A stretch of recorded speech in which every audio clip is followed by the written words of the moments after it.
What if the biggest threat to your business's growth is how you're leading your team on the field? I want you to imagine training hard for that big game only to fumble right at the finish line because of avoidable coaching errors. Just like in sports, the way that you lead can make or break your business's performance. And in today's episode, we're stepping onto the field to tackle the top 5 leadership mistakes service business leaders are making, and more importantly, how to make a game-winning play to overcome them. Welcome to Game Plan Leadership. Our goal is to coach business leaders to team victory by mastering the fundamentals of leadership, transforming teams, and building high-performance habits. I'm Desi Mayner, founder of Mayner Leadership, where we have helped over 1,000 service businesses and their leaders across 50 different industries to build a streamlined, efficient business operation with elite leadership and a united, high-performing team.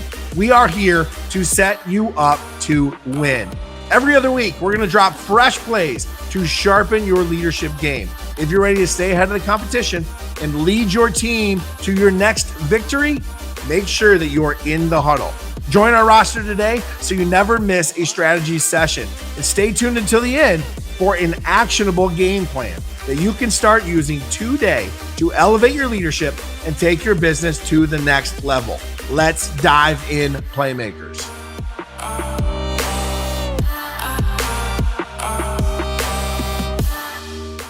Bring it in, Playmakers. This episode is all about fumbles and recovery with your leadership. As we go over each of these 5 mistakes, we're going to tackle the problems and the solutions for each and every one of them. Now, let's stop running the clock and let's get into it. Number 1 mistake is micromanagement.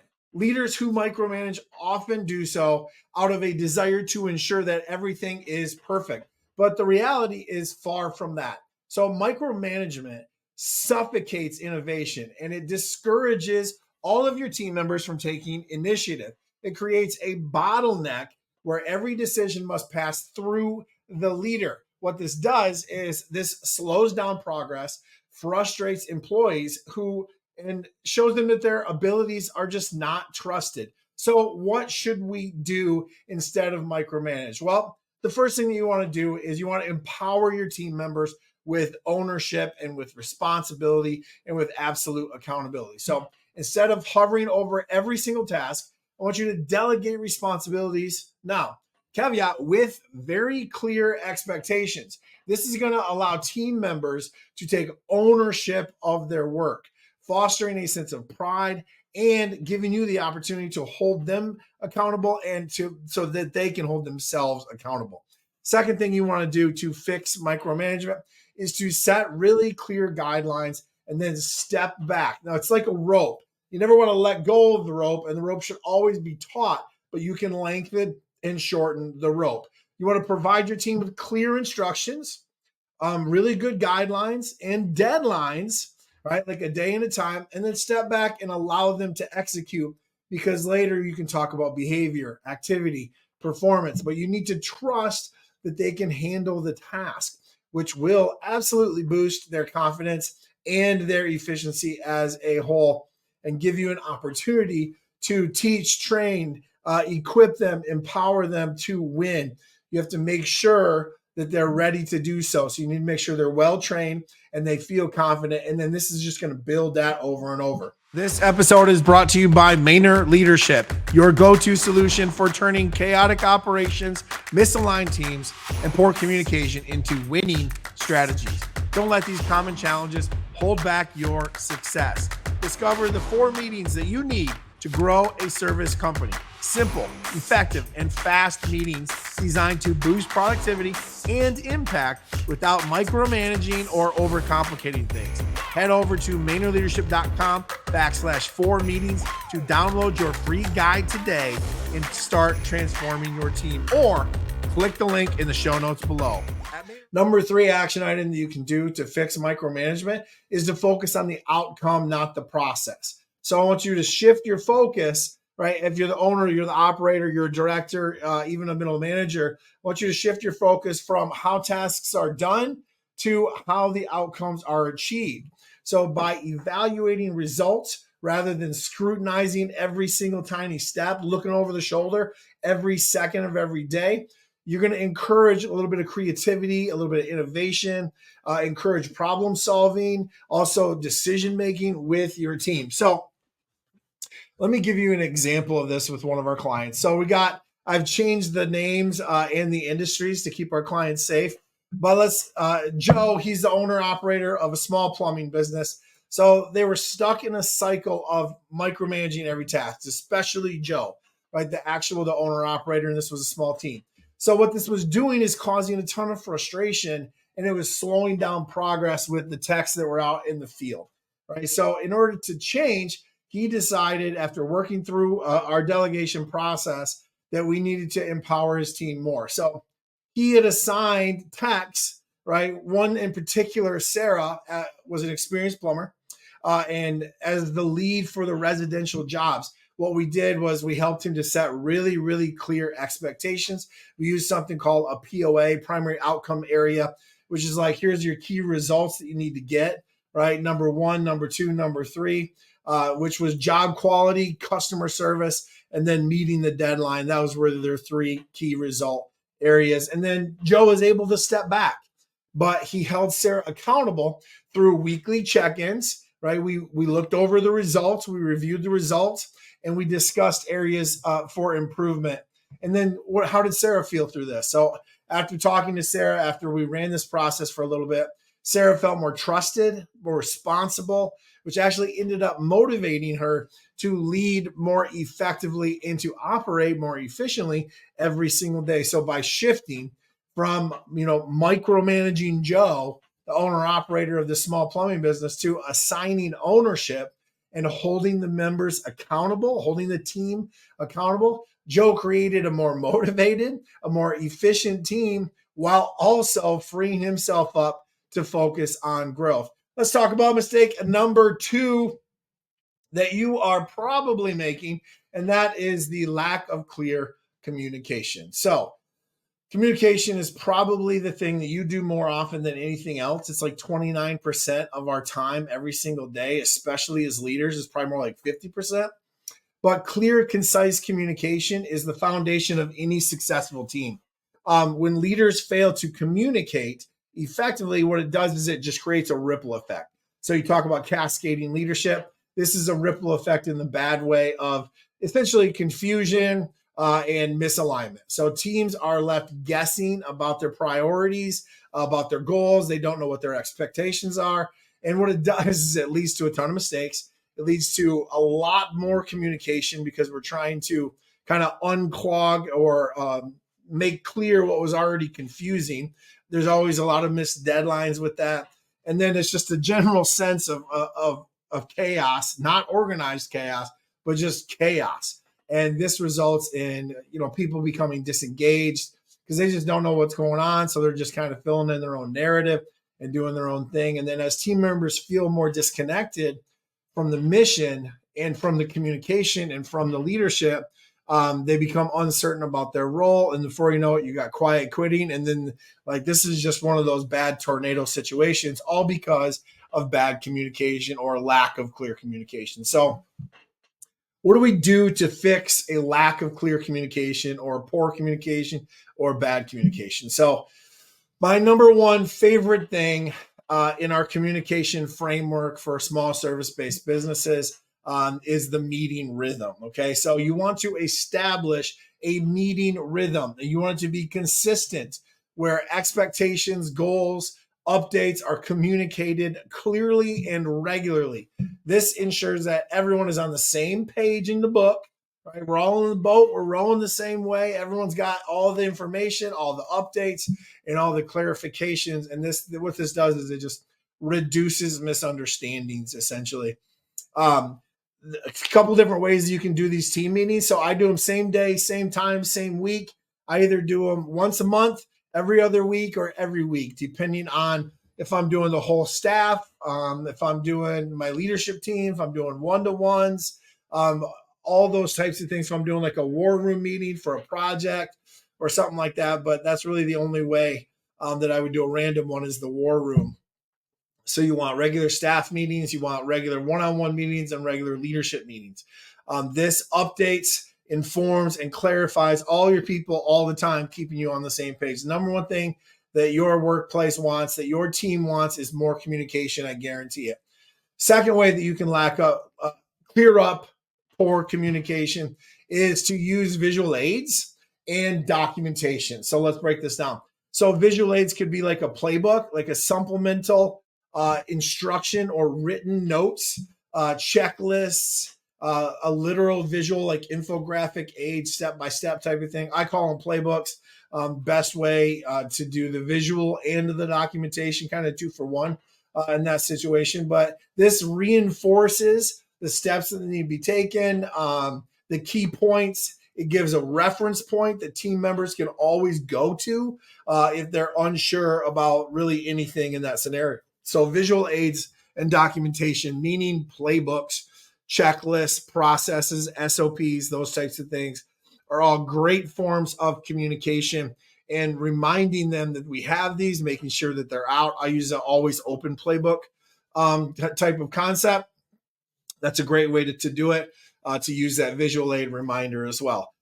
Number 3 thing that you can do to fix poor communication is to clarify roles and responsibilities. So we're talking role clarity, people. You need to make sure that if you have service techs, if you have general manager, if you got customer service reps, whatever that might be, they need to be very, very clear in what their role is, what winning looks like, and what it takes to win. So I want you to clearly define each team member's role and responsibilities within the business. What are their top 3 key results that they need to achieve? What are their primary outcome areas in order of importance? 1, 2, 3. There should not be more than 3. The only person that maybe should have 4 is going to be maybe you, the owner operator. When everyone understands their piece, their role in the big picture, here's what it does. It reduces overlap, so we're more efficient. It basically removes any confusion in the day-to-day operations. And then we know how to win. Every person knows what it takes to win, what winning looks like. And then we know if we're doing a good job or not. We can self-assess, which is the best form of assessment that you could possibly do.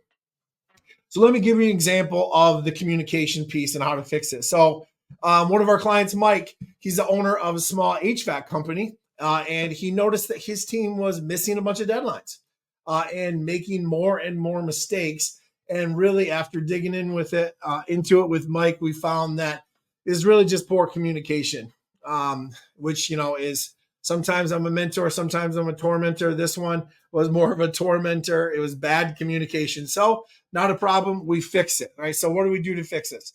Well, we took 3 key steps. First step we did is go right back to our communication framework. And we set a meeting rhythm, right? So Mike started to have weekly meetings every single Monday to set priorities, share updates, and align the team on that week's and that month's goals. This took away confusion, and it took away any guesswork of the service techs. And one of the things we even started to do a morning huddle every week with the actual technicians before they headed out into the field to make sure who was doing what and how were they doing it, why were they doing it, when were they doing it. Rich, what was the plan for the day, and then answer any questions, make sure they had the parts they needed, all those types of things. So that was the first thing. The next thing is that we introduced a whiteboard in the office. It was a very simple thing. We started using it for almost every single one of our meetings. And we also used another whiteboard to track all of our jobs as well as all of the deadlines. And we made like kind of a really nice looking matrix. And then we sent out checklists for the more complex tasks. So what we did is we built like a service meeting checklist.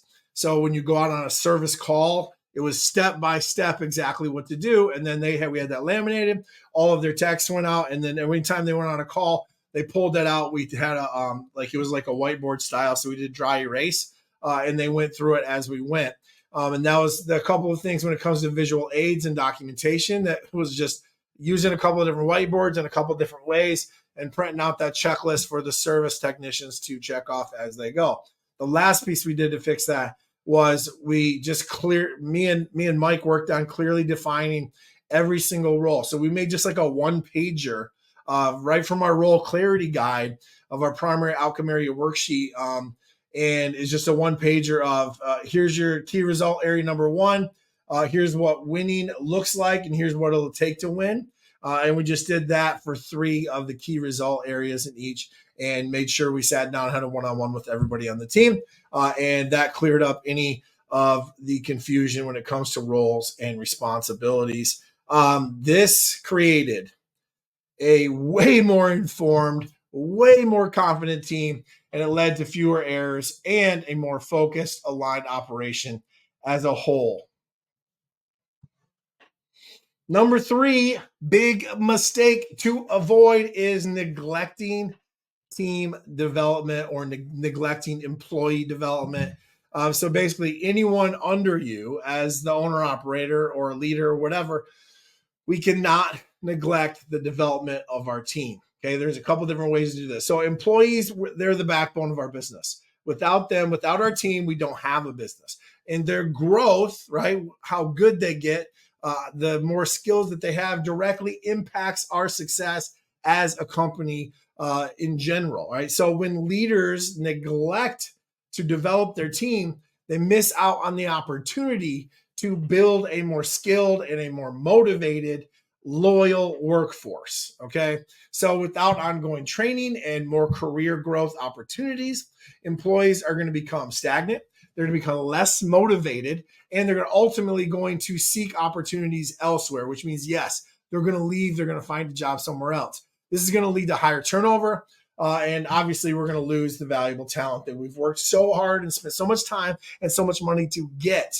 So how do we fix neglecting employee development? Because you're like, Desi, I don't have time for this.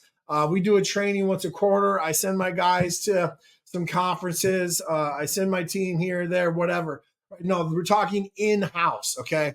So number 1 is to schedule regular training sessions. Now, regular training sessions, so I would suggest at least once a month is what I would suggest to do so. And here's what I mean by this is you got to pick one of 2 things. It's either a hard skill like how to use a hammer, right? Or a soft skill like how to communicate more efficiently and more effectively. So you want to integrate this ongoing training into your operations, whether it's technical skills, it's customer service, or it's leadership development, some hard skills, some soft skills. This is going to keep your team sharp and prepared for the new challenges that you're about to come. Oftentimes what we like to do here is use something relevant on a job and even take our team out into the field or bring that example into the office and in-house so that you can train on it. That's a great example of a hard skill. You also want to train like on DISC, on communication, on how to upsell, all these different things, right? Next thing we do to fix employee development here, and here's what you can do, is create individual development plans. Those are called IDPs. So work with each team member. This doesn't have to be complicated. Just set like a goal and then create like a 3-step action plan, right? With each and every person and help them set personal and professional goals. You want to tailor the opportunities for learning and for advancement that align with their aspirations, their motivations, and also your business needs, right? The more valuable those people are, the more training they have, the more valuable they will be, right? And the happier they will be as well. And then the last thing you want to do is encourage cross-training. So techs and customer service and management, just make sure that everyone can do everything or at least has an idea of what each other does and could at least survive a day or two in there. This not only broadens your team's skill set, but also provides kind of flexibility in the operations, especially during peak times or absences. So here's an example of team development. So Tom is owner of a small roofing company. He saw a bunch of high turnover, like all at once, like out of nowhere. And then morale dropped. And really what it came down to was I said, hey, when's the last time that we dug into the team, that we've trained them, that we've worked on some soft skills? And really it had been a while, right? So what he did, we did 3 things. We scheduled regular training sessions. So we did them twice a month at 30 minutes apiece. We did 1 hard skill and 1 soft skill every single month. So 30 minutes of training twice a month, every 2 weeks. It was like every other week. I think we did like Fridays at lunch was like think we did like a lunch and learn is what we called it. And that gave us the opportunity to feed the guys, to bring up morale. It decreased turnover. It did all kinds of things as well as increasing their skill. We also sat down and made development plans for everyone in the team. All we do is pick a personal goal and a professional goal, and then build a 3-step action plan for each. And then we just incorporate that into our one-on-one meetings that we have them. And then when we got the opportunity once a week, we would cross-train. So as long as we had the whole team and everyone was operating on all cylinders, we would cross-train about once a week. And what happened is our morale went up, our turnover went down, and we were able to build a much more adaptable team because people could fill in and pick up where it was needed. All right, mistake number 4 is avoiding difficult conversations. So the tough talk, you've probably bombed one of these before. I know I have. Look, conflict is inevitable in any workplace.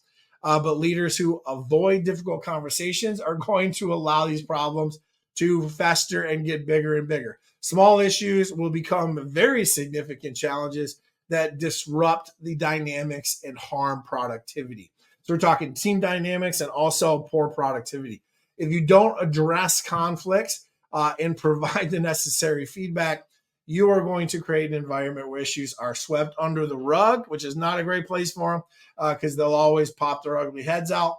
That's going to lead to resentment, a lack of trust, and a decline in overall team morale. What you want to do is not avoid the tough talk, okay, is go right at it. So you want to, number 1, address the issues promptly. So timely is important. Tackle problems as they come up rather than letting them linger, right? So you want to promptly address the concerns. It prevents small issues from escalating and disrupting daily operations.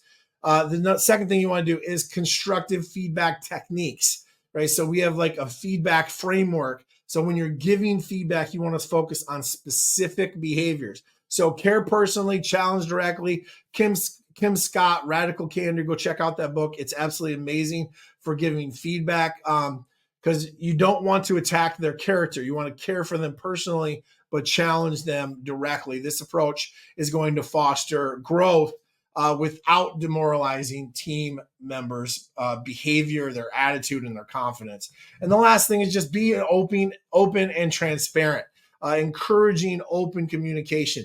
You want to create an environment where team members feel comfortable voicing concerns or suggestions, right? This openness is going to lead to an early identification of issues so you can address the problems, you can find the problems first, and also collaborative problem solving. So here's an example of not avoiding the tough talk. So Linda, she's the owner operator of a small house cleaning company. And we just noticed that there was a lot of conflicts among a lot of her team out in the field. They were starting to escalate. And it was really we could notice the morale dropping. And more importantly, the productivity was going way down. So what was the problem? Well, she had been putting these on the back burner, right? So there was a handful of tough talks that need to be had. And she didn't have them for a while. And it was really starting to affect team morale as well as productivity. So what did we do?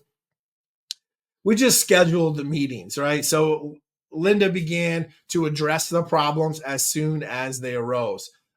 We were kind of nipping these small conflicts in the bud before they could grow into these bigger issues. We used constructive feedback techniques. So we walked through our feedback framework and we gave focused feedback on specific behaviors, right, and performance and activity rather than criticizing the individual's character. We wanted to create a space for growth without that negativity. And then we just started talking about being honest and truthful and open and transparent. And Linda started, right? She began to foster that culture where team members felt comfortable sharing their concerns and their suggestions, giving that feedback. We asked for feedback nonstop. And then after we tackled this head on for a couple of months, the team morale went up like 20%. The trust in leadership was skyrocketing. And really what it ended up being is a much more productive work environment. Number 5 mistake, inconsistent accountability. So accountability probably my favorite thing, right? Absolute accountability. So this is avoiding the mistake of inconsistent accountability. So accountability crucial for maintaining that high standard and ensuring that everyone is contributing to the team's success. So when leaders are inconsistent in holding themselves and others accountable, what it does is it sends a message that mediocrity is acceptable. Basically, this inconsistency is going to erode trust, diminish ownership, create a very like employee mentality, a kind of a quiet quitting.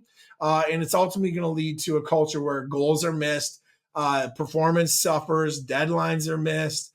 I mean, your profit's going to drop, your revenue is going to drop, you're going to waste a bunch of time, a bunch of energy, and a bunch of money.